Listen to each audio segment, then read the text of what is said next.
എൻ്റെ പേര് Angel Francis. ഞാൻ ചെന്നൈയിൽ നിന്ന് വരുന്നു. ഇതെൻ്റെ രണ്ടാമത്തെ സാക്ഷ്യമാണ്. ഞാൻ ഫസ്റ്റ് സാക്ഷ്യം എൻ്റെ മോളുമായിട്ട് ഈ അൾത്താരയിൽ വന്ന് അവൾക്ക് OIT പാസ്സായതിനെക്കുറിച്ചും എൻ്റെ മോൻ കാനഡയിൽ പഠിക്കാൻ പോകാൻ അമ്മയെല്ലാം ഒരുക്കി തന്നതിൻ്റെയും സാക്ഷ്യം ഞാൻ പറഞ്ഞതാണ്.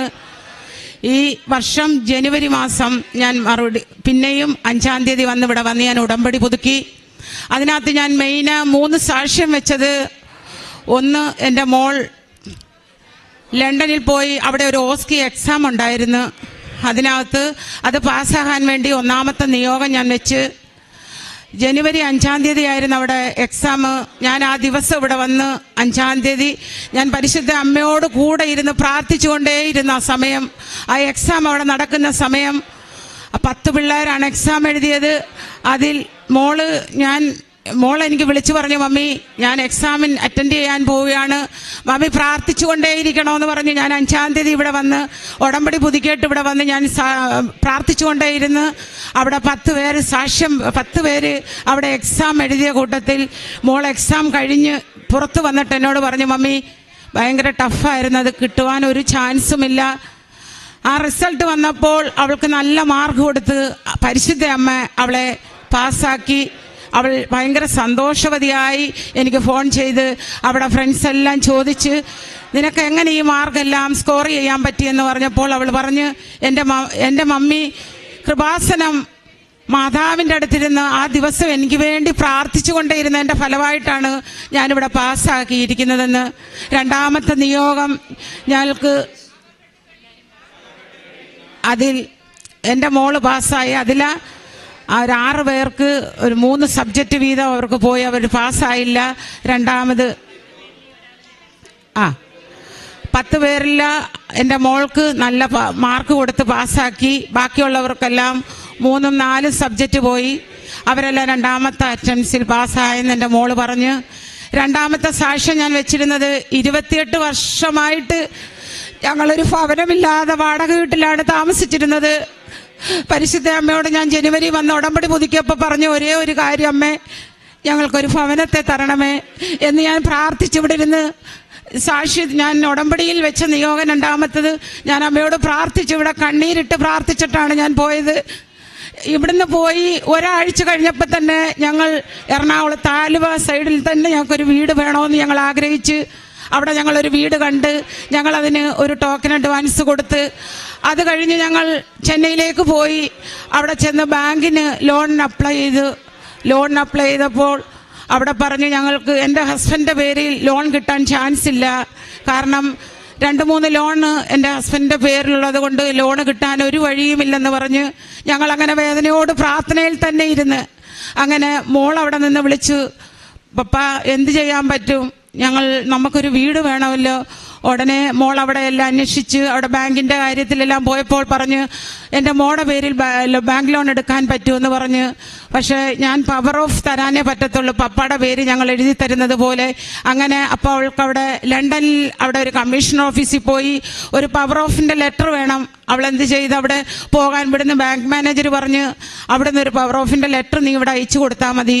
ആ ലെറ്റർ അവിടെ കിട്ടണമെങ്കിൽ അവിടെ പോയി നമ്മൾ അപ്പോയിൻമെൻറ്റ് വാങ്ങിയതിന് ശേഷമേ നമുക്കത് തരാൻ പറ്റത്തുള്ളൂ എന്ന് പറഞ്ഞ് അവളങ്ങനെ അപ്പോയിൻമെൻ്റ് ഇല്ലാതെ തന്നെ അവിടേക്ക് കടന്നു ചെന്ന് കമ്മീഷൻ ഓഫീസിൽ ചെന്നപ്പോൾ അവൾ എനിക്ക് അവിടെ നിന്നും ഫോൺ ചെയ്ത്, മമ്മി കിട്ടാനൊരു വഴിയുമില്ല, എന്ത് ചെയ്യുമെന്ന് പറഞ്ഞപ്പോൾ ഞാൻ പറഞ്ഞു, മോളെ നീ വിശ്വാസ പ്രമാണം പറഞ്ഞുകൊണ്ടേ നിനക്ക് അപ്പോയിൻമെൻ്റ് ഇല്ലാതെ തന്നെ പരിശുദ്ധ അമ്മ അവിടെ നിനക്ക് അത്ഭുതം പ്രവർത്തിക്കുമെന്ന് പറഞ്ഞ് അവളങ്ങനെ കമ്മീഷൻ ഓഫീസിൻ്റെ വാതൊക്കെ വിഷമിച്ച് ലണ്ടനിൽ അവൾ ചെന്നിട്ട് 8 മാസമേ ആയുള്ളൂ. അവൾക്ക് എന്ത് ചെയ്യണമെന്ന് പോലും അവൾക്കറിയത്തില്ലായിരുന്നു. അങ്ങനെ എൻ്റെ മോൾ അവിടെ വിഷമത്തോടെ നിന്നപ്പോൾ അകത്തേക്ക് കമ്മീഷൻ ഓഫീസറെ വിളിച്ച് എന്താ വിഷയമെന്ന് ചോദിച്ച്, ശരി തരാം, ഇവിടെ 3 സാക്ഷികളെ നിനക്ക് ഒപ്പിടാൻ കിട്ടുമെന്ന് ചോദിച്ച് അവൾ കണ്ണുമിഴിച്ച് നിന്ന് പോയി. ഞാൻ ഈ പുതിയ നാട്ടിൽ വന്നിട്ട് ഞാൻ 3 സാക്ഷികളെ ഞാൻ എവിടെ നിന്ന് കൊണ്ടുവരുമെന്ന് വിഷമിച്ച് എനിക്ക് ഉടനെ അവിടെ നിന്ന് വീണ്ടും ഫോൺ ചെയ്ത് അവള്, മമ്മി ഞാൻ എന്ത് ചെയ്യണം, നീ വിശ്വാസ പ്രമാണം പറഞ്ഞുകൊണ്ട് നീ പ്രാർത്ഥിച്ചുകൊണ്ട് നില്ല്, അവിടെ അമ്മ അടയാളം പ്രവർത്തിക്കുമെന്ന് ഞാൻ പറഞ്ഞ് മോള് വിശ്വാസ പ്രമാണം പറഞ്ഞുകൊണ്ട് അവിടെ നിന്ന് ഒരു 10 നിമിഷമായില്ല, ഉടനെ തന്നെ ഒരു 60 വയസ്സുള്ള ഒരു അച്ഛൻ ഓടിച്ചെന്ന് മോളോട് ചോദിച്ചു, എന്താ മോൾ ഇവിടെ വിഷമിച്ച് നിൽക്കുന്നത്? ആ അപ്പച്ചൻ ലണ്ടനിൽ ചെന്നിട്ട് ഒരു 20 വർഷമായതാണ്, അവിടെ സെറ്റിൽഡായിട്ട് താമസിക്കുക. അത് അപ്പച്ച എനിക്ക് ഒരു 3 സാക്ഷ്യം വേണം, ഞാൻ എന്ത് ചെയ്യും, എനിക്ക് ഈ നാട്ടിൽ ആരെയും അറിയത്തില്ലെന്ന് പറഞ്ഞ്. മോള് വിഷമിക്കണ്ട, ഞാൻ ഇപ്പം തന്നെ ഞാൻ സാക്ഷി, 2 പേരെ ഞാൻ തന്നെ തരാമെന്നുള്ള ഉടനെ 3 പേരെയും കൂട്ടി അവൾ കമ്മീഷൻ ഓഫീസിൽ പോയി സാക്ഷി 3 പേരെ സാക്ഷി അവിടെ ഒപ്പിട്ട് ഉടനെ തന്നെ അവൾക്ക് പവർ ഓഫിൻ്റെ ഒരു ലെറ്റർ കൊടുത്ത് അവൾ ഉടനെ തന്നെ ഫോൺ ചെയ്ത് ഇവിടേക്ക്, പപ്പ ഞാൻ ഉടനെ അയച്ചു തരാം. ഈ ലെറ്റർ അവൾ ഇവിടെ അയച്ചു തന്നപ്പോൾ ബാങ്കിൽ ഞങ്ങൾക്ക് ലോൺ പാസ്സാക്കി. ഞങ്ങൾ 55 ലക്ഷമാണ് ഞങ്ങൾ ബാങ്ക് ലോണിന് വേണ്ടി അപേക്ഷിച്ചത്. ഞങ്ങൾക്ക് ആ 55 ലക്ഷവും പരിശുദ്ധ അമ്മ ഒരുക്കി തന്ന് ഞങ്ങൾക്ക് ആ ഭവനം വാങ്ങുവാനുള്ള എല്ലാ വഴികളും ഞങ്ങൾക്ക് തുറന്നു തന്നമ്മ. അത് കഴിഞ്ഞ് ഞങ്ങളിവിടെ നാട്ടിലേക്ക് വന്ന് ഞങ്ങൾ ബാങ്ക് ലോണെല്ലാം പാസ്സായി നാട്ടിൽ വന്ന് ഞങ്ങളിവിടെ പോന്ന ആഴ്ചയാണ് വന്നത്. ഈ 30-ാം തീയതി ആയിരുന്നു പോന്ന ആഴ്ച. 30-ാം തീയതി ഞങ്ങളുടെ വീടിൻ്റെ രജിസ്ട്രേഷൻ കഴിഞ്ഞ് ഈ വീട് കിട്ടുവാണെങ്കിൽ ഞാൻ പരിശുദ്ധ അമ്മയോട് പറഞ്ഞത്, ഞാൻ ഈ വീടിൻ്റെ ചാവിയുമായിട്ട് ഞാൻ വന്ന് സാക്ഷി പറയുമേ, എല്ലാ തടസ്സങ്ങളും അമ്മ മാറ്റി ഞങ്ങൾ ആഗ്രഹിച്ച വീട്, ഞങ്ങൾക്ക് 80 ലക്ഷത്തിൻ്റെ വീട് തന്ന് ഞങ്ങളെ പരിശുദ്ധ അമ്മ ഞങ്ങളെ അനുഗ്രഹിച്ച് വ്യാഴാഴ്ച രജിസ്ട്രേഷൻ കഴിഞ്ഞ് ഞാൻ ഇന്നത്തെ ദിവസം ഈ അൾത്താരയിൽ സ്വന്തം ഒരു ഭവനത്തോടു കൂടിയാണ് ഞാനിവിടെ നിൽക്കുന്നത്. ഓരോ ഉടമ്പടി ധ്യാനത്തിലും ചൊവ്വാഴ്ചത്തെ അച്ഛൻ്റെ ഓരോ ടോക്ക് കേൾക്കുമ്പോഴും ഞാൻ അച്ഛനോട് അച്ഛൻ്റെ ഇതിൽ ഞാൻ പ്രാർത്ഥിച്ചുകൊണ്ടേയിരിക്കും, ഞങ്ങൾക്കൊരു ഭവനം തരണമേ. ഫിലിപ്പിയർ 4:19 എൻ്റെ ദൈവമഹത്വത്തിൻ്റെ സമ്പത്തിൽ നിന്ന് യേശു ക്രിസ്തു വഴി ആവശ്യമുള്ളതെല്ലാം നൽകുന്നു ഞങ്ങളോട് അരുളി ചെയ്ത ഈശോ അമ്മ മാതാവ് ഞങ്ങൾക്കൊരു ഭവനത്തെ തന്ന് ആ വീടിൻ്റെ സാക്ഷി, ആ വീടിൻ്റെ ചാവിയായിട്ടാണ് ഞാൻ ഈ അൾത്താരയിൽ വന്നിരിക്കുന്നത്. പരിശുദ്ധ അമ്മ ഞങ്ങൾക്ക് ഇനിയും ഒത്തിരി അനുഗ്രഹങ്ങൾ ഞങ്ങൾക്ക് തന്നുകൊണ്ടിരിക്കുകയാണ്.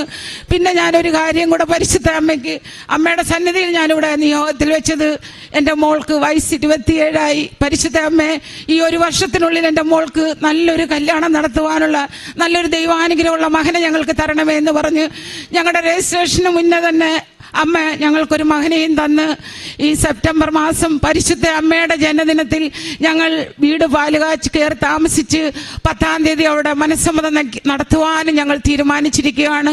പരിശുദ്ധ അമ്മ ഞങ്ങൾക്ക് കോടി നന്ദികൾ ഞങ്ങൾക്ക് തന്ന് എൻ്റെ മോൻ കാനഡയിൽ 2 വർഷത്തെ കോഴ്സ് കഴിഞ്ഞ് ഇപ്പോൾ പഠിക്കുവാൻ വേണ്ടി പഠിച്ചു കഴിഞ്ഞ് നിൽക്കുകയാണ്. അവനും അമ്മ നല്ലൊരു ജോലി തരുമെന്ന് ഞങ്ങൾ അമ്മയോട് പ്രാർത്ഥിച്ചു കൊണ്ടേയിരിക്കും. ഞങ്ങൾക്ക് ഒത്തിരി അനുഗ്രഹം തന്ന പരിശുദ്ധ അമ്മയ്ക്ക് ഈശോയ്ക്കും 1 കോടി നന്ദി.